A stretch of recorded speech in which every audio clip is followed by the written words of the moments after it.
दोस्तों, big boss OTT के live feed में घर के अंदर इस समय अरमान मलिक और शिवानी कुमारी के बीच में ज़बरदस्त तरीके से बहसबाजी चल रही है। और ऐसा इसलिए क्योंकि घर के अंदर न्यूज़ रिपोर्टिंग का टास्क चल रहा है। और इस टास्क में अरमान मलिक जो है वो एक ग्राउंड रिपोर्टर की भूमिका निभा रहा है, जो कि घर वालों से कुश्ती के सवाल करेगा और घर वालों से उनके करारे जवाब चाहेगा। और इस दौरान जो है, जैसे ही टास्क शुरू हुआ तो यहाँ पर अरमान ने सबसे पहले शिवानी कुमारी को ही पकड़ लिया, क्योंकि अरमान भी जानता है कि शिवानी कुमारी से तगड़े करारे जवाब कोई और दे ही नहीं सकता। अगर किसी टास्क को सक्सेसफुल बनाना है तो सबसे पहले शिवानी के पास ही जाना पड़ेगा। और यही वजह है कि अरमान ने आते ही यहाँ पर शिवानी को टारगेट करना शुरू कर दिया और शिवानी कुमारी को तीखे तीखे सवाल करने शुरू कर दिए।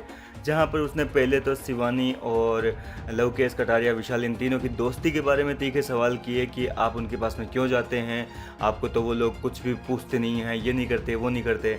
लेकिन शिवानी ने भी अपना तीखे जवाब, करारे जवाब देते हुए कह दिया कि हमें ना बाकी लोगों से, वो लोग हमारे लिए ज़रूरी है, ठीक है, वो लोग हमारे साथ हमको समझते हैं, हमारी बातों को समझते हैं हम क्या कहना चाहते हैं। बाकी लोग तो हमारे जो जवाब होते हैं उनको बदतमीजी कह के पुकारते हैं, इसलिए हम आप जैसे लोगों के साथ बैठना पसंद नहीं करते। वहीं इसके बाद में यहाँ पर वो चंद्रिका के साथ शिवानी की जो दुश्मनी है उसको लेकर भी कई तीखे सवाल और जवाब करते हैं। और साथ ही साथ पूछते हैं कि आपने चंद्रिका के लिए इस घर के अंदर एक छोटे अखबार की तरह भूमिका निभाई है, यानी कि चंद्रिका को घर की जो बाकी खबरें हैं वो ले जाकर देती थी। क्या आप ये काम करते थे या नहीं करते थे? इस पर जो है, यहाँ पर जो है, शिवानी ने कहा कि चंद्रिका पहले हमारी दोस्त हुआ करती थी और उसी ने हमसे कहा था कि मेरे बारे में कोई बात हो तो तू आके मुझे बताया कर। इसलिए हम ना घर के अंदर कोई बात होती थी तो चंद्रिका को जाकर बता देते थे।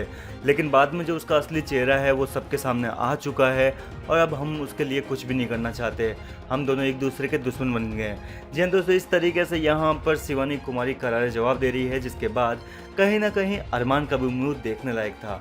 फिलहाल आपको कैसे लगे यहाँ पर शिवानी के ये तीखे करारे जवाब? अपनी राय हमें कॉमेंट करके बताएं।